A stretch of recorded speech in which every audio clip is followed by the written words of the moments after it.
For my personal TED Talk, I'm going to speak about our reliance on agriculture and society's obsession with consuming meat. The problems with agriculture are centered around waste and environmental impact. A large percentage of all food grown and cultivated is actually discarded. In fact, 40% of all food in the US goes to waste. This means that all the work, energy, and money farmers put into their product is partially wasted. Subsequently, the more waste there is, the more greenhouse gases will be emitted that would not have to be produced in the first place. Grocers have extremely high standards when it comes to their produce. The fruits and vegetables have to have the perfect shape and size, as well as being free of any bruises or blemishes in order to be accepted. These tarnished foods are usually edible and are simply discarded, which generates massive amounts of waste. Grocery stores even throw away 10% of the food they receive. Many of the produce that grocers turn away are actually perfectly fine to eat, but do not look like the ideal fruit or vegetable.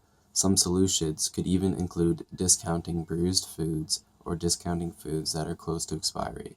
If the standards of the grocer are reduced, it may also reduce the amount of harmful pesticides and GMOs used to create products to meet the grocery store's high standards.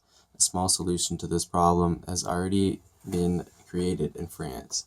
France has a supermarket that only sells odd-looking produce for a reduced price, hoping to lower the amount of produce wasted.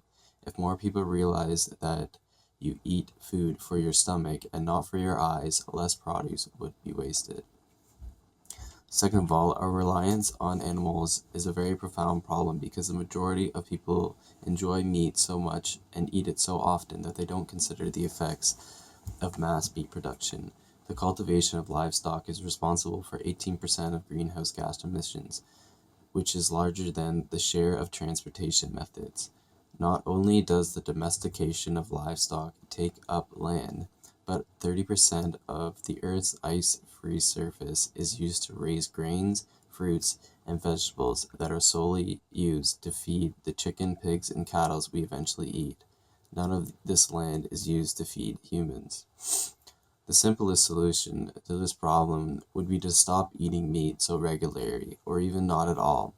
If we reduce the amount of meat we eat, we could reduce the amount of greenhouse gases emitted, as well as use the excess land to produce more fruits and vegetables that are more suitable than livestock. We could even choose to replace all farms that were used for meat production or feeding of livestock with only plants that are high in protein. Some of these plants include asparagus, peanuts, and broccoli. Ultimately, society needs to change its eating habits to become more sustainable. The options we have are much healthier in respect to both our bodies and our environments.